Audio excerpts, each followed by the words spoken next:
જાફરાબાદના એમાળ ગામે થોડા દિવસે રહેણાંકના બે મકાનના તાળા તોડી સોનાના દાગીના તેમજ રોકડ રૂપિયા કુલ મળી 5,47,500 કોઈ અજાણ્યા ઇસમો ચોરી કરી લઈ ગયાની ફરિયાદ નોંધાતા એએસપી પીએસઆઈ સહિત પોલીસ કાફલો ઘટના સ્થળે દોડી ગયો. જાફરાબાદ તાલુકાના એમાળ ગામે થોડા દિવસે રહેણાંકના બે મકાનના તાળા તોડી સોનાના દાગીના તેમજ રોકડ રૂપિયા કુલ મળી 5,47,500 અજાણ્યા 100 ઇસમો લઈ ગયાની નાગેશ્રી પોલીસ સ્ટેશનમાં નોંધાઈ ફરિયાદ. જાફરાબાદના એમાળ ગામે રહેતા 24 વર્ષના યુવક અને તેમના ભાઈના રહેણાંક મકાનમાં થોડા દિવસે તાળા તોડી મકાનની અંદર ઘૂસી તેજુરીના નકુશા તોડી સોનાના દાગીના અને રોકડ રૂપિયા કુલ મળી 5,47,500 ની અજાણ્યા ઇસમો ચોરી કરી લઈ ગયાની નાગેશ્રી પોલીસ સ્ટેશનમાં અજાણ્યા 100 ઇસમો વિરુદ્ધ ફરિયાદ નોંધાઈ હતી. આ ઘટનાને લઈ નાગેશ્રી પોલીસ સ્ટેશનના પીએસઆઈ એએસપી ડોગ સ્ક્વોડ સહિત કાફલો એમાળ ગામે થયેલ રહેણાંક મકાનમાં થયેલ ચોરીના બનાવના સ્થળે દોડી ગઈ અને અજાણ્યા 100 ઇસમોને પકડી પાડવા ચક્રો ગતિમાન કર્યા. Saurashtra bureau chief Junaid Mansuri.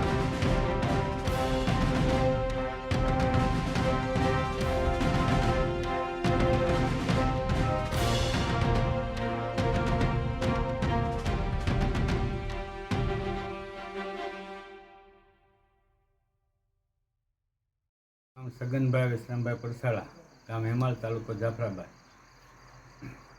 અમારા ગામની અંદર પ્રકાશભાઈ માધુભાઈ રાઠોડ એમને ઘેરે ચોરી થઈ છે. બંને કુટુંબોના દાગીના પણ ગયેલા છે.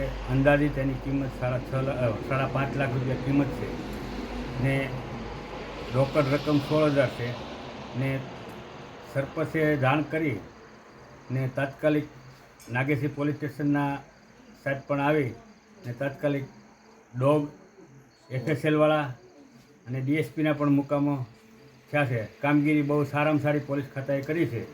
એ બદલ એમને પણ અભિનંદન આપું છું ને તાત્કાલિક આનો નિવેડો આવે એવી અમારી ગ્રામજનો વતી અપેક્ષા. મારું નામ રાઠોડ પ્રકાશ માધુભાઈ છે, ગામ હેમાળ, તાલુકો જાફરાબાદ, જિલ્લો અમરેલી. મારી ઘરે ચોરી થયેલી છે દાગીનાની 5,31,500ના દાગીના અને 16 થી 20,000 રોકડ રૂપિયા ને 2:15 મને ખબર પડી અને મેં સરપંચને જાણ કરી અને સરપંચે પોલીસકર્મી નાગેશ્રીને જાણ કરી અને પોલીસકર્મી બધા આવી અને એની કામગીરી સારી રીતે બજાવી છે.